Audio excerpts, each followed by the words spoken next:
আৱাজে নাই ওলাইছে বাৰু পিছত কোনটা ওলাইছে কি নহওক আমি কপিল চৰিত্ৰৰ ফালৰ পৰা আমি আগবাঢ়ো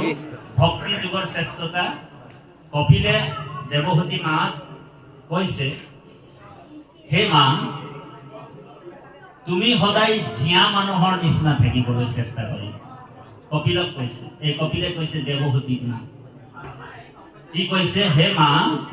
তুমি সদায় জীয়া মানুহৰ নিচিনা থাকিবলৈ চেষ্টা কৰিবা তো দেৱহতীয়ে কৈছে মই দেখোন জীয়া মানুহৰ নিচিনাই আছো বোলে তুমি মোক ক'ত মৰা মানুহ দেখিলা তো কপিল মহাপ্ৰভুৱে কৈছে আকৌ যে নহয় মা যে পৃথিৱীত বোলে জীয়া মানুহতকৈ বোলে মৰা মানুহৰ সংখ্যাটো বেছি আছে তেতিয়া কপিল মুনিয়ে আকৌ কৈছে এই দেৱহতীয়ে কৈছে কোনবিলাক জীয়া মানুহ আৰু কোনবিলাক মৰা মানুহ মোক অকমান তেওঁলোকক দেখুৱাই দিয়া তেতিয়া কপিল মহাপ্ৰভুৱে কৈছে ই ৰাম সাধু সংগে কৃষ্ণ কথা অনুশুনে যিটো নৰ জীৱন্ততে মৰা ইটো জানিবা বোলে সাধু সংগে কৃষ্ণ কথা নুশুনে যিটো নৰ বোলে জীৱন্ততে মৰা ইটো জানিবা মাও গতিকে আপোনালোক আমি জীয়াই আছো দেই আমি জীৱিত মানুহ কাৰণ আমি সাধু সংগত বহি কৃষ্ণ কথা শুনি আছো আৰু শুনি থকাৰ কাৰণে আমি জীয়াই আছো আৰু জীৱন্ত মানুহ আৰু যিসকল কৃষ্ণ কথা নুশুনে ভগৱন্তৰ কথা নুশুনে সেইসকল জীয়াই থাকিও মৰাৰ নিচিনা এতিয়া কপিল মহাপ্ৰভুৱে সাংখ্য দৰ্শন দিছে সাংখ্য দৰ্শন মানে হৈছে সাংখ্য শব্দৰ অৰ্থটো হৈছে ভক্তিৰ বিকাশ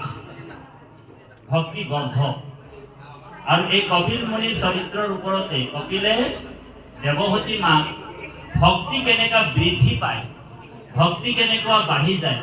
বিষয়ৰ কেনেকা অধোগতি হয়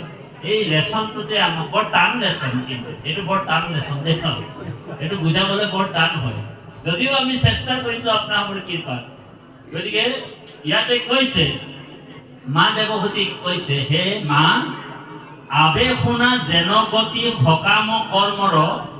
গৃহাশ্ৰম ধৰ্মে স্থিত হোৱা যিটো নৰ বেদৰ পুষ্পিত বাণী শুনি মনোহৰ মনত কৌতুকে দ্ৰব্য জোৰাবে বিস্তাৰ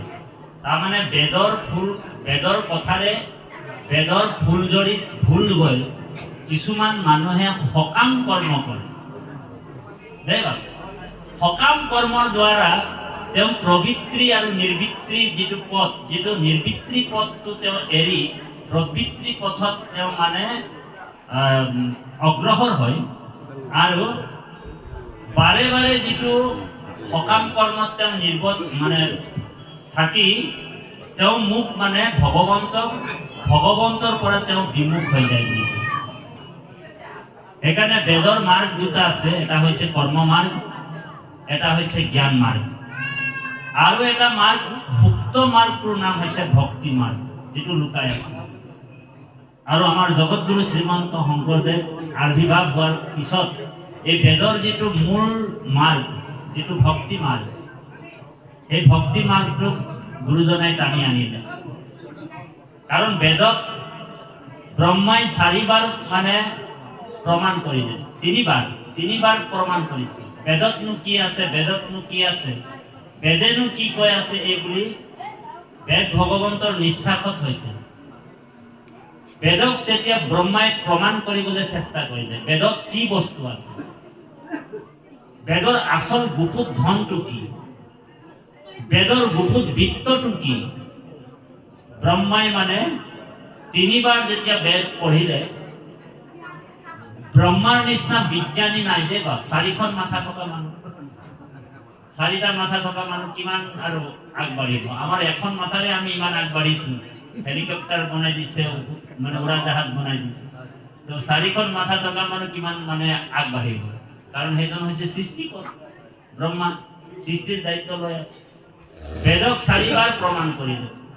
বেদত 4 বাৰ প্ৰমাণ কৰি তেওঁ পালে বেদত একোৱেই নাই বোলে মূল বস্তু হৈছে ভগৱন্তৰ নাম তেওঁ নাম তত্ত্ব পাৰে সুপ্ৰিম সোল নামতকে শ্ৰেষ্ঠ আৰু বেদত আৰু একো বস্তু নাই আৰু বেদৰ যিটো গুপুত ধন বিত্ত নাৰায়ণ নাৰায়ণ নামটো লৈ ল'লে সেইকাৰণে 4 বেদৰ পৰা 4টা আখৰহে মাত্ৰ আনিলে কি আখৰ আনিলে বোলে না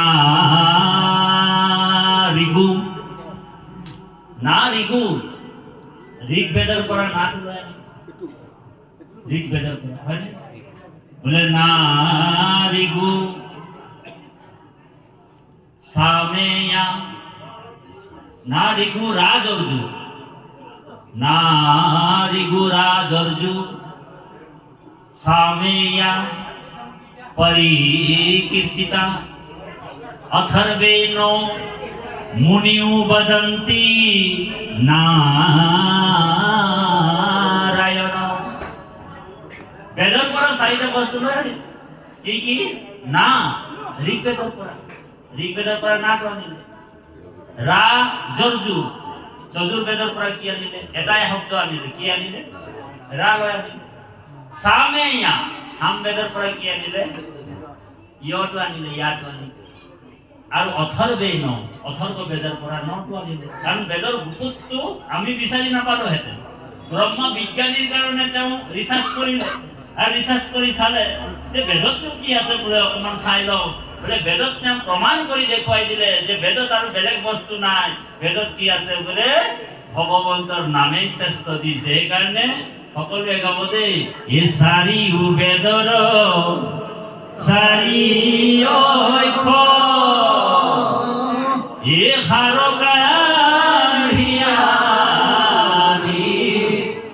ব্ৰহ্মাদেৱ অবেকত কৰিয়া থৈলা নাৰায়ণ বাণী বুহি নাৰায়ণ নাম লয়া এ শুদ্ধ আমি চিতকায়া হৰি সন্তোষৰ কাৰণ আনৰ ৰাম হৰি সন্তোষৰ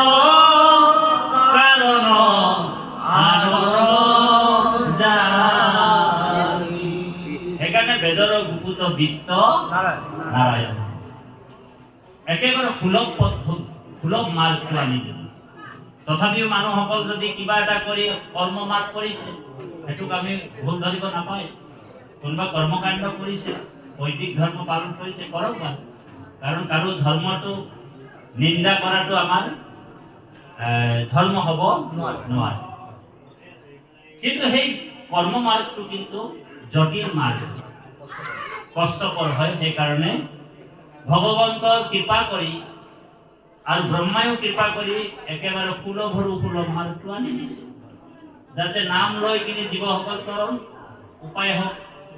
তৰিবলৈ ভৱসংসাৰ পাৰ হওক সেইকাৰণে নামক যোনে সুদৃঢ় বিশ্বাস কৰি ল'লে তেওঁ আৰু অন্য ধৰ্মত ৰতি নাই বুলি কৈছে কৰ্ম মাৰ্গত নাথাকে